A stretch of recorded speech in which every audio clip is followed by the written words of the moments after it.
이번 학습을 통해 여러분은 주요 금융지표에 대해 설명할 수 있습니다. 4. 주요 금융지표. 일상생활 속에서 우리는 여유자금을 금융회사에 저축하거나 투자하고 반대로 돈이 부족하면 대출을 받기도 합니다. 이때 돈을 빌린 사람이 일정 기간 돈을 사용한 대가로 돈을 빌려준 금융회사에 지급하는 것을 이자라고 합니다. 기간당 원금에 대한 이자의 비율을 이자율 또는 금리라고 이야기합니다. 상품 시장에서 상품의 가격이 수요와 공급에 의해 결정되는 원리와 마찬가지로 금리도 금융시장에서 자금의 수요와 공급에 의해 결정됩니다. 자금 수요가 증가하면 금리는 상승하고 반대로 자금의 공급이 늘어나면 금리가 하락하게 되는 것이죠. 금리의 결정 요인에는 앞에서 살펴본 수요와 공급, 그리고 물가 변동률, 그리고 신용이 있습니다. 수요와 공급에 대해서 먼저 살펴보겠습니다. 자금에 대한 수요는 가계 소비와 기업 투자 등의 영향을 받고 자금의 공급은 가계의 저축 행태, 한국은행의 통화 정책 등에 따라서 달라집니다.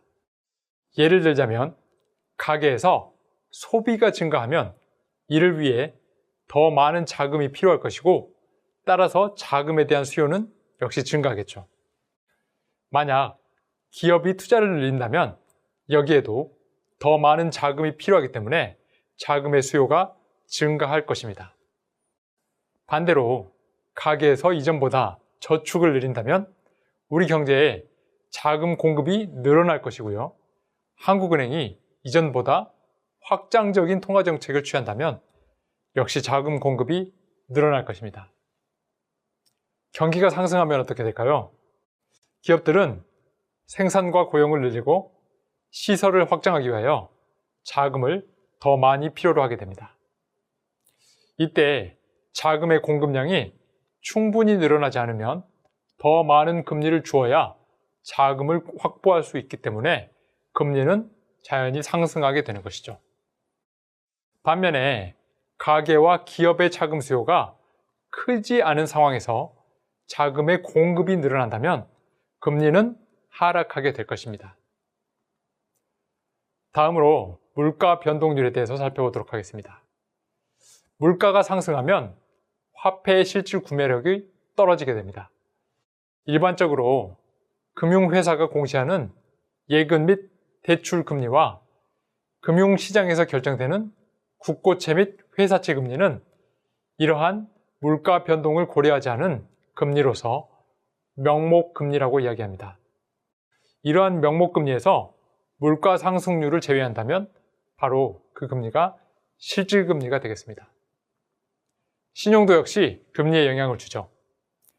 개인 또는 기업마다 신용도가 다르기 때문에 금융회사의 입장에서는 돈을 빌려주는 데에 따른 위험이 신용도에 따라서 다릅니다.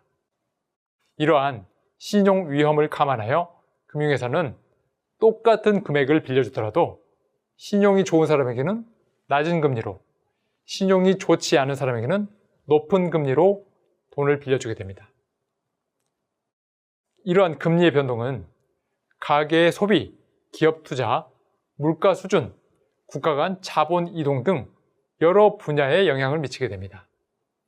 먼저 가계는 경제활동을 통해 벌어들인 소득을 소비를 하거나 저축을 하는데 이때 얼마나 소비하고 얼마나 저축할지를 결정하는 중요한 요인이 바로 금리라고 합니다.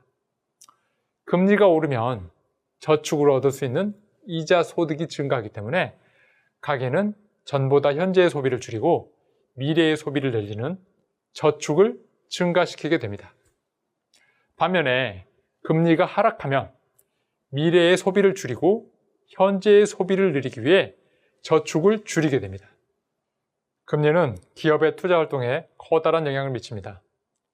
자금을 빌리는 입장에서 볼 때 금리란 바로 자금 조달의 비용이겠죠. 금리가 오르게 되면 기업의 투자 자금 조달에 드는 비용이 부담이 늘어나게 됩니다. 따라서 투자 활동은 위축될 수 있겠죠. 예를 들어 보겠습니다. 신기술 도입을 위해서 기계를 구입하려고 합니다. 그런데 기업이 자금이 부족합니다. 이때 은행에서 돈을 빌리려고 했더니 이자율이 2%입니다. 너무 저렴해서 기업은 큰 부담 없이 기계를 구입할 수 있겠죠. 그런데 한 달 후에 똑같은 은행에 기계를 구입하러 다시 갔습니다. 그런데 이때는 이자율이 5%로 오른 것입니다. 그러면 아무래도 기업 입장에서는 비용 부담이 커진 것이죠. 이때 기계 구입을 포기할 수 있을 것입니다. 금리는 또한 물가와도 영향을 주고받습니다. 금리가 상승하게 되면 기업의 생산을 위한 자금 조달 비용이 늘어나서 상품 가격이 상승할 수도 있지만, 반면에 금리가 상승할 때 가계 소비와 기업 투자의 위축으로 경제의 전체적인 물품 수요가 감소해서 물가가 하락할 수도 있습니다. 결국에는 이러한 두 가지 요소 중에 어떤 부분이 크냐에 따라서 물가의 향배가 결정되겠죠. 다음으로 개방 경제 하에서 금리는 국가 간 자금 흐름에도 영향을 줍니다. 만약에 우리나라의 금리가 외국의 금리보다 낮을 경우에 국내 자금이 외국으로 유출되거나 외국 자금의 유입이 줄어들게 됩니다. 반대로 우리나라의 금리가 높을 경우에는 국내 자금의 해외 유출이 줄어들거나 외국 자금의 국내 유입이 늘어나게 됩니다.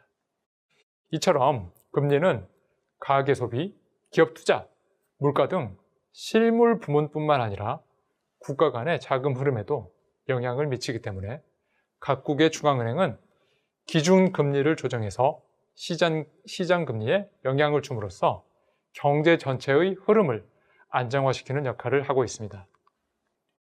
주요 국가 중앙은행의 정책금리 변동 추이는 다음 그래프와 같습니다. 여기 보시는 것처럼 우리나라와 미국, 유로 지역의 금리는 대체로 유사한 방향성을 가지고 있습니다. 다만 국가별로 처한 경제 상황에 따라서 세부적인 금리 흐름에는 다소 차이가 있는 것이죠. 특히 미국의 경우 우리나라에 비해 대체로 금리의 변동성이 컸던 것으로 나타나는 것을 여러분도 보실 수 있을 겁니다.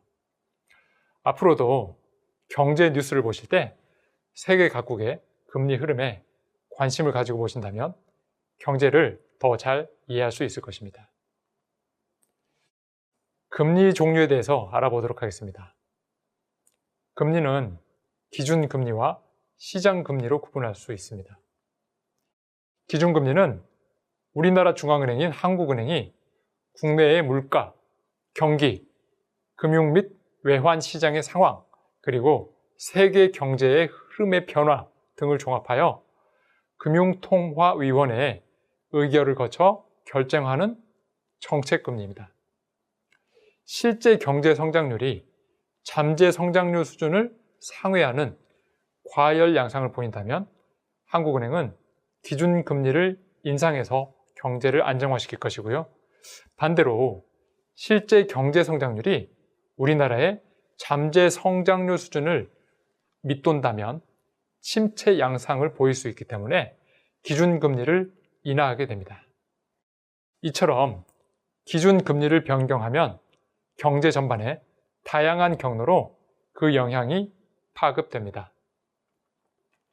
시장금리는 금융시장에서 형성되는 금리를 이야기합니다. 금융시장은 거래되는 금융상품의 만기에 따라 단기금리 그리고 장기금리로 나누고 있습니다. 1년 미만의 단기 자금을 대상으로 금융회사나 거래 금액이 크고 신용도가 높은 사람들이 거래하는 금융시장에서 결정되는 이자율이 단기금리이고, 장기금리는 1년 이상의 금융상품의 수익률을 이야기합니다. 금융기관 여신, 수신금리에 대해 알아보도록 하겠습니다. 은행 등 금융회사의 예금 및 대출금리는 1980년대 말까지 대부분 정부의 규제를 받아왔으나 1990년대 들어 금리 자유화가 이루어지면서 현재는 각 금융회사가 시중 자금의 사정, 고객 신용도 등을 반영하여 자율적으로 결정하고 있습니다. 금융회사가 고객에게 신용을 제공할 때 적용하는 여신금리는 코픽스나 CD 유통수익률과 같은 준거금리를 기준으로 차입자의 신용상태, 차입기간, 담보 유무 등을 고려하여 결정됩니다. 한편 고객으로부터 예금을 받을 때 적용되는 수신금리는 예금의 특성, 규모, 만기 등을 종합적으로 고려하여 결정됩니다. 앞에서 금리는 금융시장에서 자금의 수요와 공급을 균형시키는 수준에서 결정된다고 설명하였는데 예외적인 경우도 있습니다. 신용할당이 대표적인 사례입니다. 그래프에서 금리가 균형 수준보다 낮게 형성되어 자금에 대한 초과 수요가 발생하게 됩니다. 자금 시장의 수요와 공급을 일치시키는 금리와 자금량은 R2, Q2입니다. 그런데 이 그림에서는 차입자들의 신용 위험 차이가 나타나 있지 않습니다. 현실의 차입자들은 신용 위험이 다르다는 것이 일반적인데 문제는 은행 등 금융회사들도 차입자의 신용 위험을 정확히 파악하기 힘들다는 것입니다. 만일 은행이 대출 금리를 R2로 정한다면 신용 위험이 높은 차입자들이 주로 신청할 것입니다. 상대적으로 신용 위험이 낮은 차입자들은 높은 수준의 금리를 지불하지 않으려 하기 때문입니다. 여기서 대출 금리가 R1으로 낮아지면 신용 위험이 높은 차입자들과 신용 위험이 낮은 차입자들이 모두 대출을 신청하게 됩니다. 이에 따라 대출 신청 규모는 Q3로 늘어납니다. 은행은 금리가 R1이라면 대출을 Q1만큼만 공급하기 때문에 결국 Q3-Q1 크기의 초과 수요가 발생합니다. 중요한 점은 대출을 받아간 차입자들 중에는 신용 위험이 높거나 낮은 차입자가 섞여 있다는 것입니다. R1, Q1은 금리도 낮고 자금량도 작아서 은행의 수익이 작을 것으로 보이지만 R2, Q2 규모의 대출보다 신용 위험이 낮은 수요자를 선별하여 대출할 수 있으므로 신용 위험 관리 측면에서 은행에 오히려 더 유리할 수도 있습니다. 이처럼 신용 위험을 감안하여 은행들이 R1, Q1을 선택하는 현상을 자발적 신용할당이라고 합니다. 신용할당 현상은 실증적으로도 빈번하게 관찰되고 있습니다. 외국과의 거래에서 우리나라 화폐인 원화로는 결제가 불가능합니다. 따라서 국제적으로 통용될 수 있는 화폐로 결제를 해야 하는데요. 이처럼 국가 간 화폐의 교환 비율을 환율이라고 이야기합니다. 우리나라는 외국 화폐 한 단위에 상응하는 원화 가격을 환율로 표시하는 자국통화 표시법을 사용하고 있습니다. 환율은 외화의 수요 그리고 공급에 따라 외환 시장에서 결정됩니다. 먼저 외화의 공급 측면을 살펴보겠습니다. 우리나라 금리가 다른 나라에 비해 높게 상승하면 금융자산의 수익률도 높아지기 때문에 외국으로부터 자본이 유입됩니다. 반대로 외국의 금리가 높아진다면 우리나라 금융자산의 수익률이 상대적으로 낮겠죠. 이때는 오히려 외국으로 우리나라의 자본이 유출되게 될 것입니다. 환율 변동에 대해서 원인을 외화의 수요 쪽에서도 설명할 수 있습니다. 한국의 수입 증가, 국민들의 외국 여행 증가, 그리고 자본의 유출이 일어나면 외화 수요가 증가하기 때문에 환율은 자연스럽게 올라가게 될 겁니다. 환율의 상승과 하락에 대해서 살펴보도록 하겠습니다. 환율이 상승한다는 것은 화폐, 즉 우리 돈의 가치가 떨어진다는 것을 이야기합니다. 따라서 환율이 상승하면 원화 가치가 하락하고 이것을 바로 원화 약세라고 이야기합니다. 반대로 환율이 하락하면 원화 가치가 올라간다고 생각할 수 있겠죠. 이것을 원화 강세라고 표현합니다. 환율 변화는 경제 주체들의 외화 수요 또는 공급에 따라 서로 다른 영향을 미치게 됩니다. 환율이 상승하면 우리나라 수출품의 외화 표시 가격이 하락하여 수출이 증가하지만 동시에 수입품 가격의 상승으로 수입이 감소하여 경상수지가 개선되게 됩니다. 그러나 이러한 환율 상승이 우리 경제에 반드시 유리한 것만은 아닙니다. 환율이 상승하면 원자재의 가격 그리고 부품의 가격이 오르면서 국내 물가가 상승할 수 있기 때문입니다. 또한 수입 기계류 가격도 올라서 투자 비용이 상승할 수 있습니다. 가게의 경우에도 해외여행 비용이 상승하고 기업의 경우에도 외화 표시 부채의 상환 부담이 높아질 수 있습니다. 환율이 높거나 낮은 것 중 어느 것이 우리 경제에 더 유리하거나 불리하다고 말하는 것은 상당히 어려운 일이죠. 하지만 환율 변동성이 높은 것은 분명 우리 경제에 부정적인 영향을 미칩니다.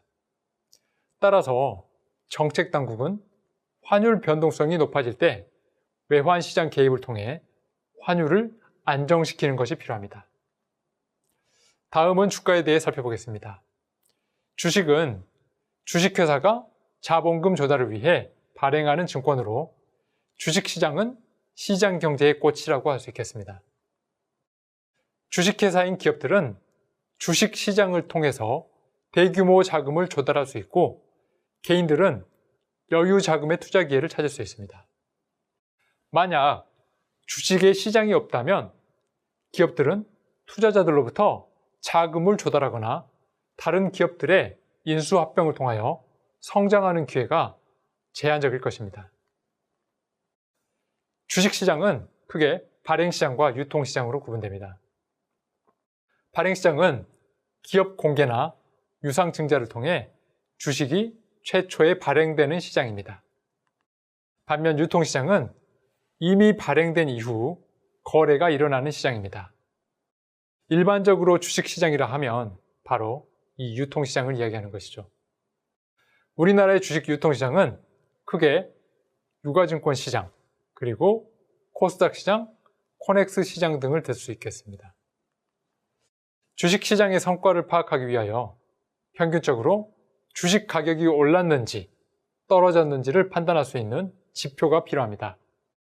이를 위해 주가 지수라는 걸 구하는데 이는 기준 시점의 시가총액에서 비교 시점의 시가총액이 차지하는 비율에 100을 곱한 수로 합니다. 다시 말해 최초 지수를 측정할 당시 상장 주식들의 전체 시장 가격에 비해 현재 시점에 상장 주식들의 전체 시장 가격이 얼마나 변했느냐를 나타내주는 수치라고 할 수 있겠습니다. 여기서 시가총액이란 일정 시점의 상장 주식수의 주식 가격을 곱한 금액입니다. 주가지수의 변동은 경제 상황을 판단하게 해주는 좋은 지표가 될 수 있을 것입니다.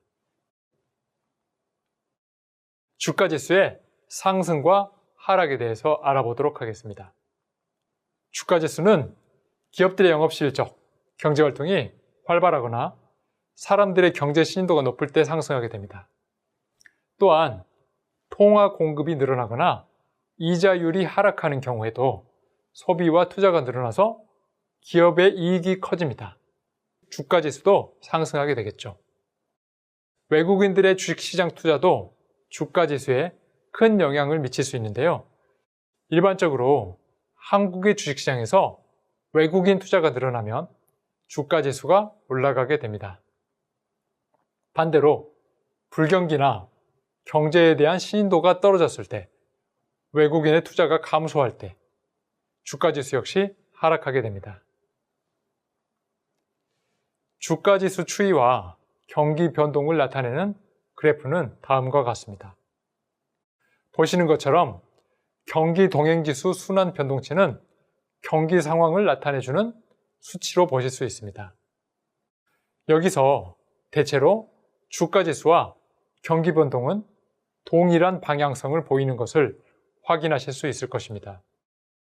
다만 2017년부터 2019년까지의 그래프를 보시면 경기 변동에 비해 주가가 과도하게 반응하는 경우도 있음을 보실 수 있을 것입니다. 이처럼 주가와 경기는 대체로 유사한 방향성을 보이지만 반드시 같은 크기로 움직이는 것은 아닙니다. 우리나라의 주가 지수에 대해 살펴보겠습니다.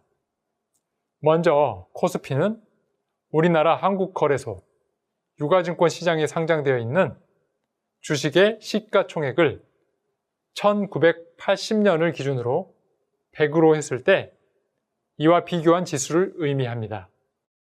현재 코스피가 만약 2000이라고 한다면 주식의 시가총액이 1980년보다 20배가 커졌다는 것을 이야기합니다.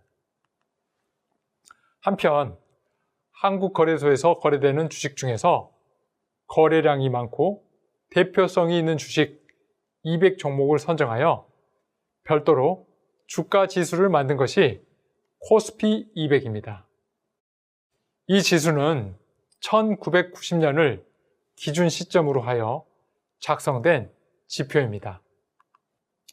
코스닥은 코스닥 시장 상장 기업의 주가 지수를 나타낸 것으로서 1996년에는 기준 지수가 100이었지만 2004년에 기준 지수를 1000으로 변경해서 작성하고 있습니다. 다음은 미국의 주가 지수에 대해서 알아보도록 하겠습니다. 18세기에 출범한 미국의 뉴욕 증권거래소는 거래량이나 거래 금액 면에서 전 세계에서 가장 큰 주식시장입니다. 원래는 미국 기업들의 주식만 거래하였지만 지금은 외국 기업들도 상장되어 있습니다. 다우존스 산업평균지수는 경제 전반에 걸친 30개의 대형 제조업 기업들의 주식들로 구성되어 있습니다. 이 지수는 단순 가격 평균 방식을 사용하고 있으며 세계에서 가장 오래된 주가 지수입니다. 또한 S&P 500이라는 지수를 들어보셨을 건데요. 이 지수는 미국의 증권거래소에 상장된 500개 대형주로 구성되며 미국 주식시장 상황을 가장 잘 반영한 대표적인 주가 지수입니다. 미국의 산업기술주를 주로 거래하는 나스닥 시장은 1971년부터 주로 정보통신과 산업기술 관련 기업들의 주식을 전산으로 매매해 왔습니다. 나스닥 지수는 나스닥 증권시장에 등록되어 있는 주식을 가중평균하여 구한 지수입니다. 아시아 지역의 주가 지수에는 일본의 니케이 지수, 홍콩의 항생 지수, 그리고 중국의 상하이 종합 지수 등이 있습니다. 세계 주가 지수는 글로벌 주식시장의 상황을 포괄적으로 나타내는 지수로서 MSCI와 FTSE 지수가 대표적입니다. 먼저 MSCI는 미국의 모건 스탠리 캐피털 인터내셔널사가 작성, 발표하고 있으며 지역별 지수, 산업별 지수 등 다양한 지수가 편제되어 있습니다. 또한 전세계 지수, 선진국 지수, 신흥국 지수 등이 있는데 우리나라는 이 중 신흥국 지수에 포함되어 있습니다. 다음으로 FTSE 지수는 FTSE 인터내셔널에서 작성하고 발표하는 주가 지수입니다. 이는 선진지수, 선진신흥지수, 신흥지수, 그리고 프론티어 지수로 구분되는데 우리나라는 2009년부터 선진지수에 포함되어 있습니다.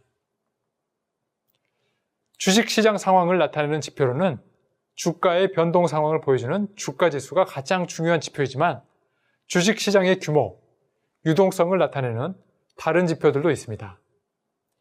주식시장에서 거래되는 주식의 수량인 거래량, 그리고 거래 금액도 중요한 지표입니다. 다음으로 주가의 강세장과 약세장에 대해서 살펴보도록 하겠습니다. 사람들이 사업 실적이나 경제 전망을 낙관적으로 예상하면 주식을 사려는 사람들이 늘어나서 거래량이 증가하고 주가가 상승하게 됩니다. 이처럼 주가가 지속적으로 상승할 것으로 예상하는 매수 세력이 크게 늘어나서 거래량이 증가하는 것을 바로 강세장이라고 합니다. 영어로는 불마켓이라고 하죠.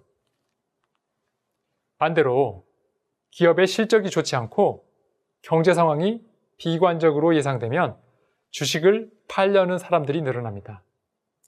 주식을 사려는 사람들은 줄어들겠죠. 이처럼 거래량이 감소하고 주가가 하락하게 됩니다. 이것을 약세장이라고 하고 영어로는 베어마켓이라고 합니다.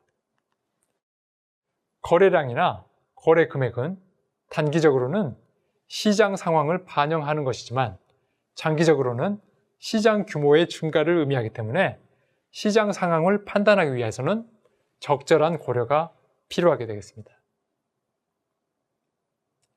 변동성 지수는 옵션 가격 결정 이론을 토대로 산출됩니다. 옵션 가격을 바탕으로 옵션 시장의 투자자들이 예상하는 기초자산 가격의 미래 변동성을 측정하는 지수입니다. 변동성 지수는 일반적으로 기초자산 가격과는 반대로 움직이는 경향이 있죠.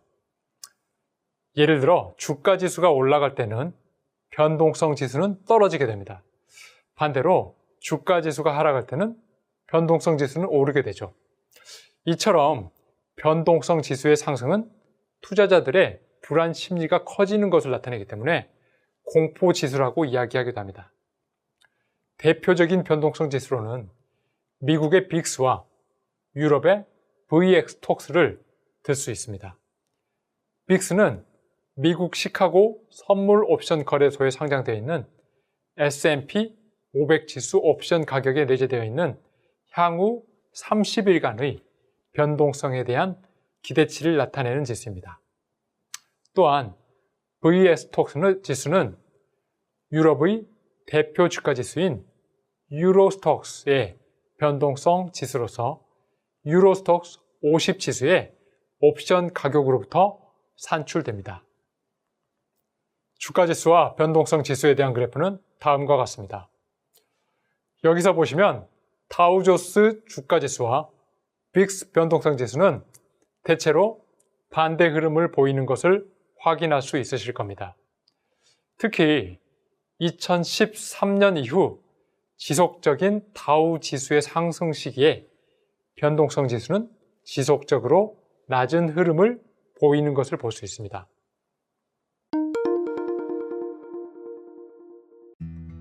오늘 학습한 내용에 대해서 정리해 보세요. 금리는 자금 거래를 중개하는 가격으로서 다양한 역할을 합니다.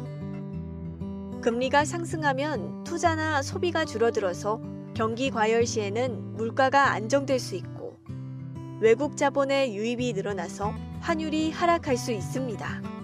환율은 외국 돈의 가격이면서 수출 상품과 수입 상품의 가격을 결정하는 요인입니다. 환율이 상승하면 원화 가치가 하락하기 때문에 수출 상품의 가격 경쟁력이 생깁니다. 반대로 수입 상품의 가격은 상승하여 물가 상승 압력이 생길 수 있습니다.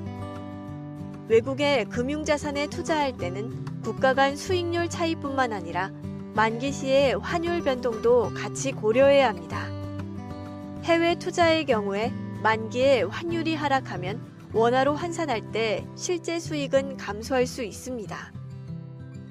주식시장에서 거래되는 주식 가격을 주가라고 하는데 주식의 평균적인 가격 수준을 지수화한 것이 주가 지수입니다.